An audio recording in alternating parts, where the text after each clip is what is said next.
Alright, figured I'd make a little video here talking about some of my favorite folders because I tend to do the majority of my videos on fixed blades. But, folders for most people are the knives that they use the most. Just everyday type stuff, right? So if you've watched any of my videos, you know that my number one favorite folder, just for everyday purposes, is my 4max. That's the one that gets the most use. It's usually always in my pocket. But as far as, hunting purposes and different types of things, it's not the best choice out of the ones I've got here. I'm not gonna really try to break it down as far as which one is my favorite, and line them up in that fashion. I'm gonna just sort of talk about some things that I like. Starting, for instance, with these two Spydercos. So this one here is a stretch 2. So yeah, this one's a stretch 2. It's the newer version, but it's in ZDP 189, which is made by Hitachi, and it's a really high hardness steel, somewhere up around 64 to 66 HRC. I think they can be hardened up to 67 or something crazy like that. Super high carbon content, about 3%, 20% chromium, not a whole lot of vanadium in it, so it doesn't have those crazy high amounts of vanadium carbides that other high wear resistant steels such as like S90V or S110V has. So it's a bit of a different performing knife versus those blades, but still has absolutely phenomenal edge holding capability, but offers you a finer edge, right? Because it doesn't have quite the alloy content, and it also doesn't have the same carbides, more chromium carbides obviously, but I'm not that knowledgeable about the metallurgy on the steel and stuff. I just know that in use that this does not have the same kind of aggressive toothy edge that like my Spyderco military and S110V has, which is it's a cutter, right? It's like a real monster cutter with real aggressive toothy edge, and in a lot of ways I don't actually like that. I prefer a really crisp, fine edge with really high level of sharpness. So that's one of the things I like about this steel, and it sharpens up relatively easily considering how hard it is. If you've got the right sharpening equipment, it's not a problem. I don't think you'd probably be saying that if you didn't have at least ceramic based water stones or diamond stones for that matter. I've got some shaped in stones that I've sharpened my other knife here in ZDP 189, and it took some time, but it managed to do it no problem. But the level of sharpness that I got out of that knife when I sharpened it was just incredible, and it held it like nobody's business. Reported to be a brittle steel. I've never had any issues whatsoever. I've used it like a knife. I wasn't overly careful with it. I haven't cut through staples or anything stupid like that, but like zap straps and the types of things that you hear people talk about chipping a blade on, right? I've never had any issues. So yeah, so that's the stretch 2. I like it a lot because it's just a conventional lock back style blade. So the back is closed, it's not open. So you're not gonna get a coin in there or a key in there or anything like that. You'll probably notice that when I go through these knives, all my blades are backlock style blades, and that's the big reason I like having that closed off, so that the cutting edge of the blade is not exposed to stuff in your pocket. I know you shouldn't probably have a whole bunch of junk in your pocket with your knife, but I mean it's hard to not have something in there. You can't have a pocket dedicated just for a knife. That becomes a bit of a pain in the butt, right? So in a perfect world, yes, you could do that, but you know, I don't think that's reasonable. So that's one of the reasons why I like this knife. I like the handle shape. I like the simplicity of it. It's really comfortable in the hand. There's no real hot spots with it. It's got a big enough handle that, you know, I can comfortably grip it. It's got a quite a usable finger choil and ramp up here for your thumb, so you can really get a good like saber type grip. I guess that's probably maybe more like of a Filipino or modified saber grip, but just a really secure feeling knife in the hand, and nice and light and easy to carry. So it's a favorite of mine. You know, definitely like it a lot. So the next one is my Spyderco Cali 3, and this one here is also in ZDP 189, but unlike this particular one, the Stretch 2 that's in that steel, this one is a laminated version of the ZDP 189. And this was actually, I think, believe it or not, the first Spyderco that I ever bought. So it was my first foray into Spyderco knives, and you know, from there I quickly learned to appreciate them, because you know, unlike you know, some of my more traditional style folders, these ones were, you know, quite different looking, and you know, initially I didn't like them. Like my brother, for instance, gravitated towards Spydercos long before I ever did, probably because of the looks. And you know, for me, the looks were kind of what turned me off of them at first, right? But my interest in, you know, these high-end steels, right, is what really caused me to go down the path of getting one, and then getting several more. And ever since then, I've, you know, very much become a fan of Spyderco knives. There's a lot of them out there, obviously, that I look at them and I just don't think that they're, you know, up my alley. But this is, you know, a really light, very small in the pocket, gentleman's type folder, they say, right? It's got stainless steel liners, carbon fiber scales on it that are smooth. That laminated ZDP 189 blade, I think it's got 420 J2 for the outer layers. Yep, so it's quite soft and easily scratched.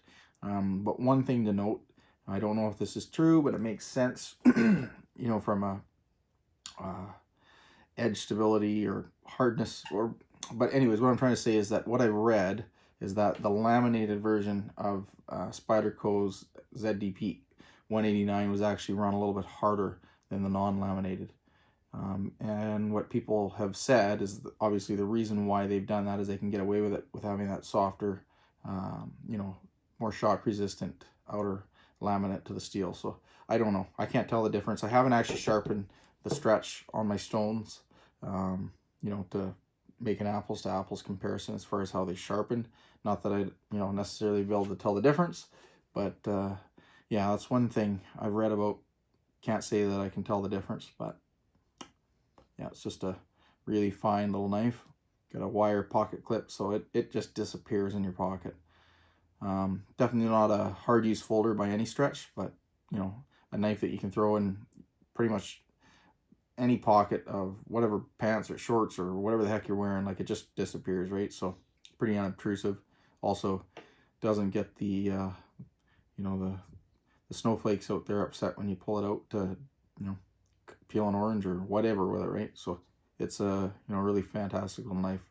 Don't actually know if they still offer these in this particular variation, but yeah, it's one of my favorites. Well, the next one down the line will be my Buck 112 Ranger. Now, the Buck 112 was actually the first knife I ever bought myself. Not my first knife, but first knife that I actually bought when I was a kid.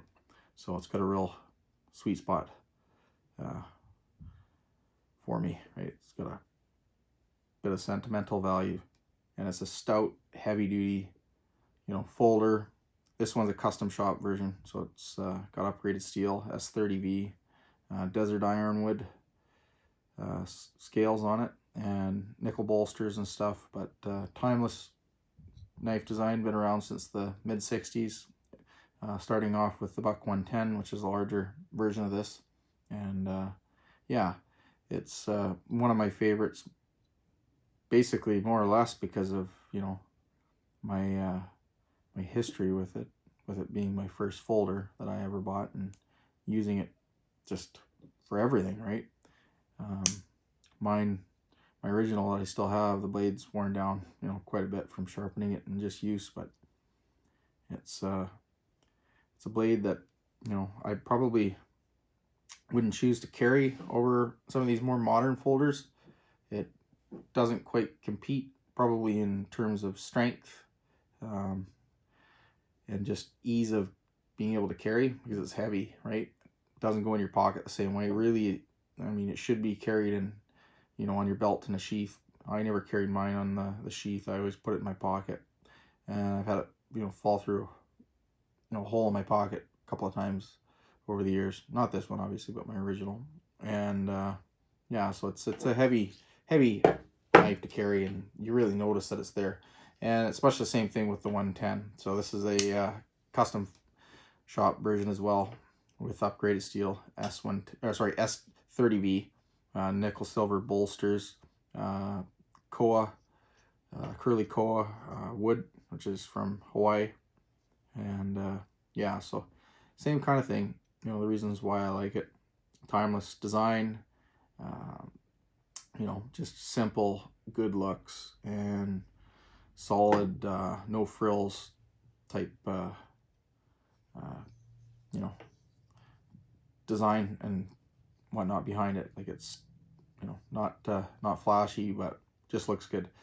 Oh, one other thing about these things: there's no over travel stop pin on these styles, you know, of knives. So when you put them in your sheath or in your pocket, there is the chance for that blade to compress and the cutting edge to bottom out on the frame of the knife, which has happened quite a bit to me with these knives.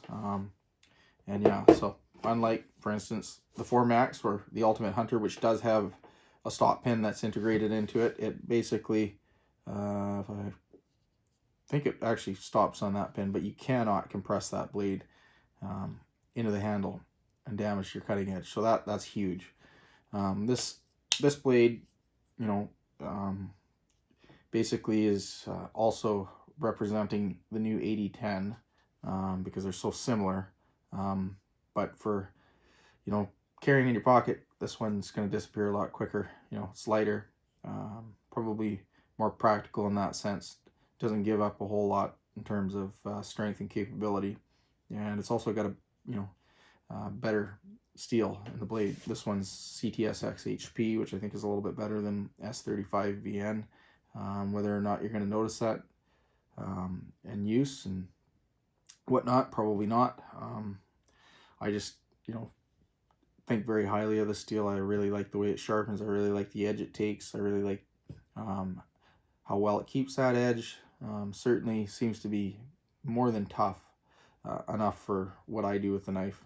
So yeah, I really like this knife, and it's between this and the 8010, I think this is probably my preference out of those two folders, just because it, you know, it's a better knife for hunting, and it's also a little easier to carry, and you know, yeah, and it's different enough from my 4 Max that you know, I'm not looking at the 8010 going, oh wow, you know, it's just basically a smaller version of the 4 Max.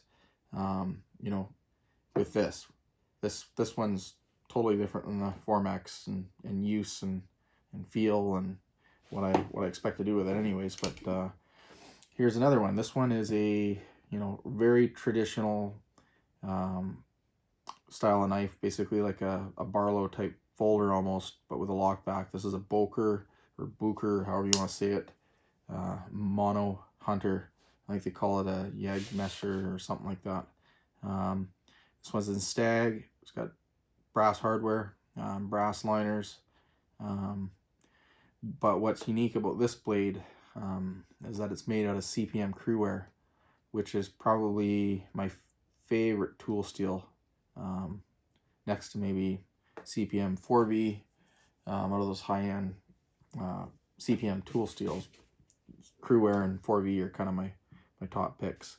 So it's a special knife in that sense that it's a very traditional style blade, but made with really a top-notch, high-end super steel, if you want to call it that, right? So it's old school but new school at the same time. Very simple, no frills. The quality of fit and finish on this thing is flawless. Like, this is heirloom type, you know, quality that you've got with this knife. It's just absolutely gorgeous. You know, the pictures and videos I'm sure that you've seen of this particular knife really don't do it justice. Like, it's just light as a feather in the hand, and you know, excellent blade shape, with its primary purpose being a hunting knife. Drop point, got just a little bit of belly. This little bit of a recurve here would, you know, work just exceptionally well for, you know, opening up a deer, you know, skinning up legs and stuff like that. You know, it's just that little bit there, you know, actually adds a tremendous amount of cutting performance, because as that knife is running under the skin, the skin is basically pulling down, and as this blade goes under and lifts up that skin, there's going to be a pressure point where that skin is contacting the blade, and having that little drop down there, I think it increases the you know, the amount of cutting force that is put on the very edge of the blade in that particular area of the blade. So it's a well-designed blade for hunting and just everyday type use. So that kind of rounds out the folders as far as what my favorite folders are that I have. I've got, you know, quite a number of other folders, but these ones are the ones that are at the top of the list for me. All the other ones are nice and I like them, but these ones are the ones I really don't think I'd want to be without. Yeah, so Formax is definitely my number one carry. Next to that, I probably, for the folders, I would probably say I've carried my Stretch a lot, maybe, well, and that a lot. I've carried this a bit, but I haven't carried it just, you know, every day,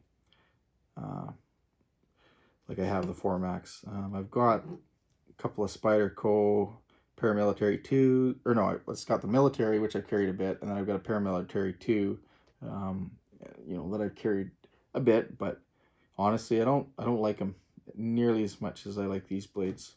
They don't speak to me, you know, like these ones do, and they don't work with what I, they just don't translate in my hand the same way that these knives do. You know, when you try to put them to work and use them for stuff, it's hard to explain. Once you pick up a knife, a lot of times you pick a knife up right away, you know, this is a knife that I like. This is a knife that feels like it's going to work well. You know, there's an instant communication between the knife and, you know, what your hand's telling you and what your brain is processing from that. And sometimes knives, you know, you pick them up, they just don't translate. And I find that with some of the folders I've got, but all of these definitely speak to me, and, you know, are ones that I don't want to be without, and would be happy if, you know, if I were to only have one of any of these, I'd be happy with any of them, really. But, you know, as far as versatility for a folder, I would say this knife, this knife, this knife, and either of these knives. This knife and this knife would be the lesser, and as far as versatility goes, between the other ones. These ones all kind of, you know, would work really well for, well, no, not even this. This one's a lighter duty. I would say, in terms of being able to use it every day and actually use it for hunting purposes, which is really the way I look at these things. I would take this one out of the mix and this one out of the mix, and then say any of these ones here, you could live with as far as functioning as a, you know, everyday type knife, and then also double duty, most importantly, as a hunting knife. So this knife, too big. It's just too big. This one's got too wide of a blade. It's wrong blade shape and profile and stuff, and probably a little too delicate, to be honest. You know, it doesn't feel weak. It feels really strong. But when you have it in your hand, you go, oh, yeah, that thing, I mean, there's something about it makes you feel like it doesn't have a whole lot of lateral side-to-side strength. Just the way it is. I don't know that that's actually the case, but that's what my hand tells me when I pick it up and I use it. Even though there's, you know, there is no side-to-side play, I can torque on that blade pretty darn heavily, and I'm not getting any of that. So I don't know. It's just something about it that doesn't scream to me as being a strong knife, right? Whereas the Stretch 2 doesn't scream to me as being a super strong knife, but it's substantially more stout than that Cali 3. Just the size, the way it locks up, you know, the strength of the back lock when you're disengaging the lock bar. I mean, this is lighter. This is definitely more delicate. Between these, I bet you there's more side to side, like lateral strength as far as blade play between. Maybe that'd be pretty equal, I guess. But yeah, no, they all have you know, little things about them that stand out over the others.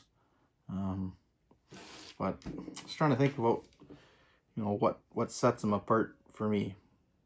I guess mostly it's just how comfortable they are in hand, how useful they are as a tool, and then also how comfortable they are to carry. So even though this knife is a really large knife, it carries comfortably in my pocket. You know, I've got the 4MAX Scout, which has the rough textured scales on it, and you know, it doesn't carry any different, but just the simple fact that those scales are rough totally transform the way the knife, you know, pulls out of your pocket, or you can put it in your pocket. Like, it's just doesn't feel the same. Doesn't feel the same in the hand. You know, so this knife here, it's massive and it's heavy, and you know it's in your pocket, but honestly it's easy to carry for me anyways, and I like it. So yeah, well, anyways, yeah, that's that. Those are my folders that I like the most out of my collection anyways. So thanks for watching, and yeah, hopefully make some more videos here that kind of look at folders more often.